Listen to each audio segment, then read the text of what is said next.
नमस्कार दोस्तों, आप क्राइम देख रहे हैं। बात करते हैं एल्विश केस की। अब इस केस में खुलासा ये है कि एक डायरी सामने आई थी, जो कल हमने वीडियो बनाई थी, आपको बताया भी था। उस डायरी में कुछ इवेंट्स के बारे में लिखा था, जो इवेंट्स राहुल यादव ऑर्गेनाइज जिस उसने किए थे, उसकी पेमेंट के बारे में डिटेल लिखी गई थी। अब ऐसे मामले में सवाल ये उठता है कि एल्विश को ऑलमोस्ट क्लीन चिट दे दी गई है, लेकिन अभी भी जो आरोपी है उनका रिमांड पुलिस लेना चाहती है। हैदर भाई आज हमारे साथ मौजूद है। हैदर भाई, क्या इसमें अपडेट है कि जो रिमांड लेना चाहती है दूसरे आरोपियों का, अब क्या कन्फ्रंट कराना चाहती है? क्या एल्विश के खिलाफ कोई सबूत हाथ लगा है या बिल्कुल अभी भी हमें हवा में तीर चला जाए?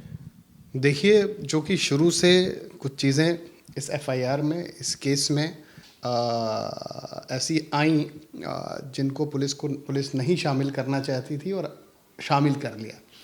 अब उस गलती को सुधारने के लिए पुलिस बार बार ये कोशिश कर रही है कि हम चीज़ों को आगे बढ़ा रहे हैं। पुलिस ने 4 अभियुक्तों को रिमांड पे लिया था, उनकी रिमांड ख़त्म हो गई। पुलिस दोबारा राहुल नाम के शख्स को रिमांड पे लेना चाहती है। उसने एप्लीकेशन एक डाली है कोर्ट में कि हम इसको दोबारा रिमांड पे पूछताछ करना चाहते हैं। उनका ये कहना है कि हम कन्फ्रंट कराना चाहते हैं। तो मुझे लगता है कि दूसरा जो राहुल है आरोपी, उसकी रिमांड लेने के बाद ये कॉल करेंगे, क्योंकि ये ऐसा सूत्र बता रहे हैं कि दोबारा पूछताछ एल्विश से करना चाहती है नोएडा पुलिस।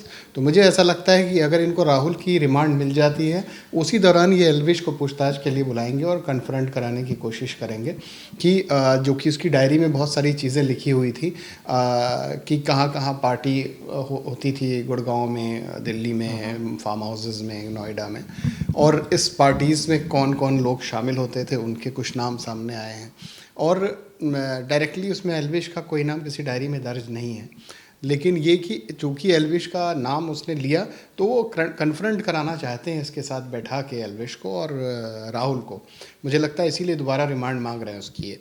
तो रिमांड मिलने के बाद देखते हैं अगर एल्विश को पुलिस बुलाती है। फ़िलहाल तो शुरू में ही पुलिस ने ऐसा लगता है कि गलती कर दी, जल्दबाजी में एफआईआर लिख ली और इतना बड़ा नाम ले लिया।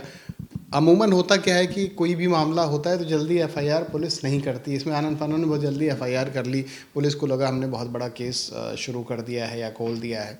फैक्ट ये था कि आपको जांच करनी चाहिए थी किसी भी व्यक्ति के बारे में, चाहे वो कितना भी छोटा, कितना भी बड़ा, कितना अमीर, कितना गरीब, कोई भी हो। अगर आपके पास एल्विश का नाम भी आया था तो आपको पहले तस्दीक कर लेनी चाहिए थी, इन्फॉर्मेशन कलेक्ट कर लेनी चाहिए थी, आपको उसके बारे में पुख्ता इन्फॉर्मेशन मिल जाती, फिर आप उसको एफआईआर में दाखिल कर लेते, दर्ज कर लेते, तरमीम कर लेते और उसको आप पूछताछ को बुलाते, अरेस्ट करते, जो भी करना था करते। लेकिन जल्दबाजी में मुझे लगता है कर लिया। अब पुलिस अपनी जल्दबाजी को जस्टिफाई करने के लिए कि साहब हमने कोई गलत नहीं किया था, we are at right direction, और उस राइट डायरेक्शन को दिखाने के लिए लगातार कोशिश कर रही है कहीं ना कहीं रिमांड लेके ना कि उससे कोई ऐसी चीज़ निकल आए जिससे उनकी बात साबित हो जाए कि उन्होंने जो एफआईआर की है एल्विश के ख़िलाफ़ वो एकदम सही है, उसमें कोई कमी गलती नहीं रह गई। तो ये मुझे लगता है कि ऐसा पुलिस करने की कोशिश नोएडा पुलिस कर रही है और इसी कोशिश में लगी हुई है। और जहाँ तक एल्विश के इन्वॉल्वमेंट का सवाल है, चिराग, हमने बहुत सारी ऐसी सेलिब्रिटीज़ को देखा है और अमूमन जो ग्रोइंग होते हैं वो ऐसी चीज़ें करने की कोशिश करते हैं आजकल के ज़माने में सोशल मीडिया के प्लेटफॉर्म्स पे कि लोगों को अपनी तरफ अट्रैक्ट कर सकें। अट्रैक्शन बहुत बड़ा वो होता है। अभी हम कल भी देख रहे थे कि कुछ लोगों ने अट्रैक्शन के चलते अपनी गाड़ियों के ऊपर पटाखे लगाए, बम लगा दिए, बाइक के सिलेंसर में लगा दिए, व्यूज़ के लिए लगा दिए। उनका मकसद कोई क्राइम करना नहीं है, लेकिन बाई डिफ़ॉल्ट वो क्राइम हो जाता है।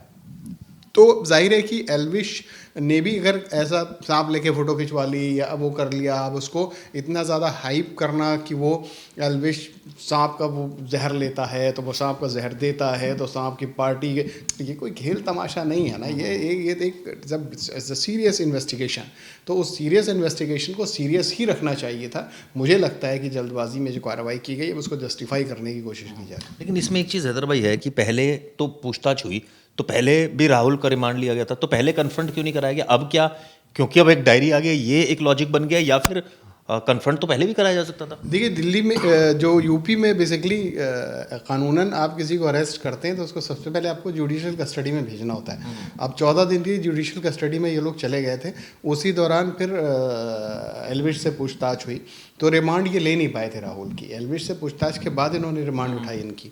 तो अब जाहिर है कि अब इसके बयान भी आ गए, उसके बयान भी आ गए। अब पुलिस को लगता होगा कि कोई डिफरेंसेस होंगे दोनों के बयानों में, या कोई झूठ बोल रहा होगा, कोई सच बोल रहा होगा, तो पुलिस को लगता है कि हम कन्फ्रंट करा लें आमने सामने बैठा के। तो they are eager to get custody of that fellow Rahul. तो अब ये राहुल को जब ले लेंगे रिमांड पे, उसके बाद उसको नोटिस करेंगे कि आप भी आ जाओ पूछताछ के लिए। और वो आया भी था, जाहिर है वो आएगा भी, वो कहीं मेरा ख्याल भागा तो है नहीं कि वो फरार है, वो अपने ब्लॉग्स कर रहा है और जगह पे।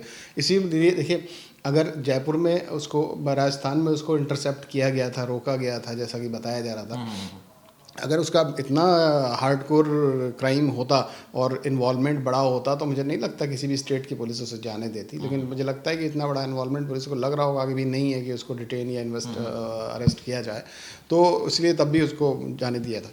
तो ये कोशिश कर रहे हैं कि कुछ निकल आए, लेकिन मुझे नहीं लगता कि अभी तक बहुत कोई कॉन्क्रीट। लेकिन इसमें ये बात जो आप कह रहे हैं कि हैदर भाई कि उसको बुलाया जाएगा पूछताछ के लिए, तो ये कंफर्म है कि बुलाया तो जाएगा ही एल्विश? बिल्कुल बुलाया जाएगा। और देखिए बुलाए जाने में कोई मुझे लगता है कि एतराज़ नहीं होना चाहिए।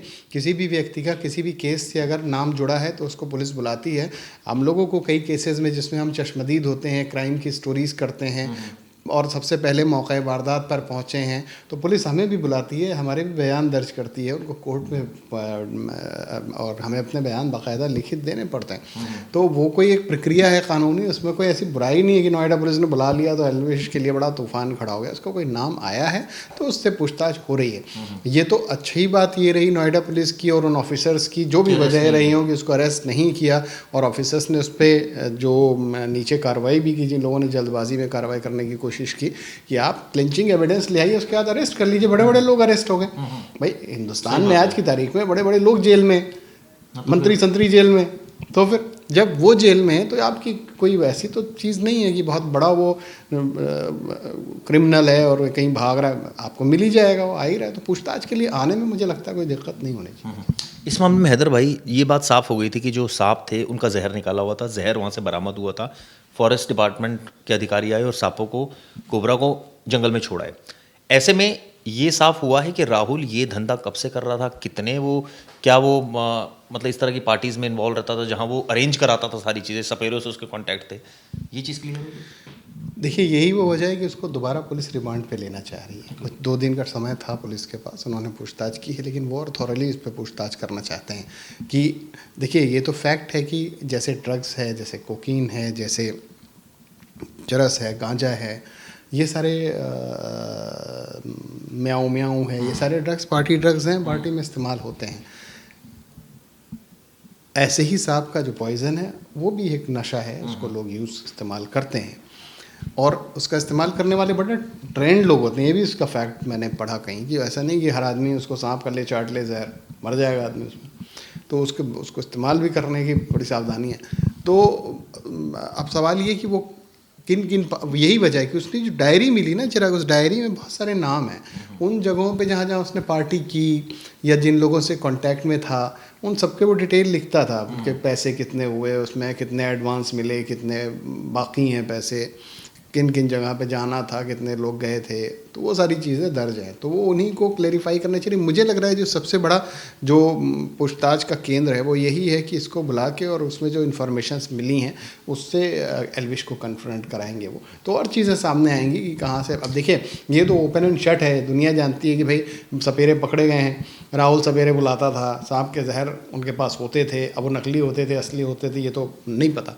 तो ये तो ओपन एंड शट है, इसमें कोई ऐसी नई चीज़ निकलने वाली नहीं है। वो करता था, पार्टियां होती थी, ये भी सच है, सांप के जहर का इस्तेमाल होता था, ये भी सच है। यहाँ तो मैटर ऑफ इन्वेस्टिगेशन ये है कि ये जो सेलिब्रिटी है, इफ़ ही इज़ इन्वॉल्व और not involve, he has done और नॉट, तो उसने किया नहीं किया, उसने पार्टी की, उसमें इस्तेमाल हुआ जहर नहीं इस्तेमाल, तो ये मैटर ऑफ इन्वेस्टिगेशन ये है। तो इसी के लिए उसको रिमांड पे लेना चाह रहे हैं, रिमांड पे आ जाए तो इसको भी बुला लेकिन लेंगे। एक चीज़ समझ नहीं आ रही कि कन्फ्रंट अगर यूजुअली कराना होता है कि उससे तो शुरू में भी पुलिस करा सकती थी भाई, आमने सामने बिठा के कि आपने नाम लिया, बताओ, ये आ गया सामने, अब बताओ भाई कि आपने क्यों नाम ले लिया, कैसे ले लिया, बताओ, कुछ सबूत दो। अब डायरी मिलने का मतलब, और फिर आप कह रहे हैं कि हो सकता है एल्विश को बुलाया जाए, तो क्या कोई सबूत इशारा कर रहा है, कुछ नेगेटिव आ गया डायरी में, उसके बारे में दर्ज है कुछ एल्विश के बारे में, या फिर क्योंकि ये कन्फ्रंटेशन इस समय कराना का कुछ लॉजिक समझ नहीं आ रहा। देखिए, मुझे जैसा लग रहा है, अभी तक इस बात का पुलिस ने खुलासा नहीं किया। जाहिर है कि अपने इंटरोगेशन का खुलासा पुलिस नहीं करेगी, लेकिन जो सोर्सेज बता रहे हैं जी, इस डायरी में कई लोगों के नाम हैं। डायरेक्ट एल्विश का नाम भले न लिखा हो, इसमें बहुत सारे ऐसे लोगों के नाम हैं और जो इनडायरेक्टली और डायरेक्टली एल्विश से जुड़े हुए हो सकते हैं। अब उनकी जानकारी के लिए कि अब एल्विश आगे भाई राहुल से पूछेंगे कि तू बता, तो मुझे लगा हाँ ये आदमी एल्विश से जुड़ा हुआ था। एल्विश से पूछेंगे भाई तुम चिराग को जानते हो या नहीं जानते, राहुल तो बोल रहा है जानते हो, डायरी में तो उसका नाम लिखा हुआ है, तुम उससे फलानी जगह मिले थे। तो ये कन्फ्रंट कराना है कि भाई जो चेन ऑफ एविडेंस है।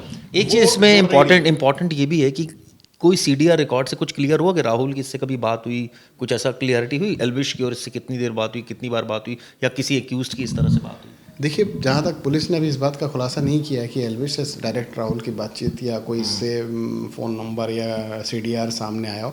जाहिर है पुलिस ने निकाले ज़रूर होंगे, लेकिन अभी तक खुलासा इस बात का नहीं हो सका है कि इसकी कोई बातचीत डायरेक्टली हो रही थी या नहीं हो रही थी एल्विश। चलिए दोस्तों, इस पर हमारी नज़र रहेगी खबर पर, एल्विश को लेकर आगे क्या अपडेट है ये आपको ज़रूर बताएंगे। हम लगातार इस पर वीडियो बना रहे हैं, लोग हमें पसंद कर रहे हैं इन वीडियोस को, व्यूज़ भी इनके अच्छे आ रहे हैं, और क्योंकि हमारा मकसद ये है कि इसमें जो सच है वो आपको बताया जाए, इधर उधर की बात ना करके टू द पॉइंट बात की जाए, और जो फैक्ट है कि भाई वो उससे आपको रूबरू कराया जाए ताकि आप खुद एनालिसिस कर लो। ये बहुत ज़्यादा प्रोबेबिलिटी होती है ऐसे केसेस में, पुलिस ज़्यादा खुलकर नहीं बताती, इसलिए हमारे जो सोर्सेज हैं हम उसके बेसिस पर ही आपको इन्फॉर्मेशन देते हैं।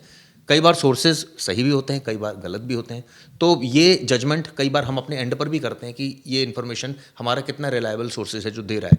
कई बार ऐसा होता है कि सोर्सेज हमें ब्लफ भी कर सकता है, तो हमारा मकसद ये है कि सच आपके सामने है। अगर भूल चूक में कोई गलती हो जाए तो उसके लिए हम क्षमा प्रार्थी है, लेकिन इस तरह की वीडियोज़ और जो तमाम जो एंगल्स हैं उस पर जो हमने वीडियो बनाई है उस पर आप लोगों का क्या नज़रिया है ज़रूर बताइएगा।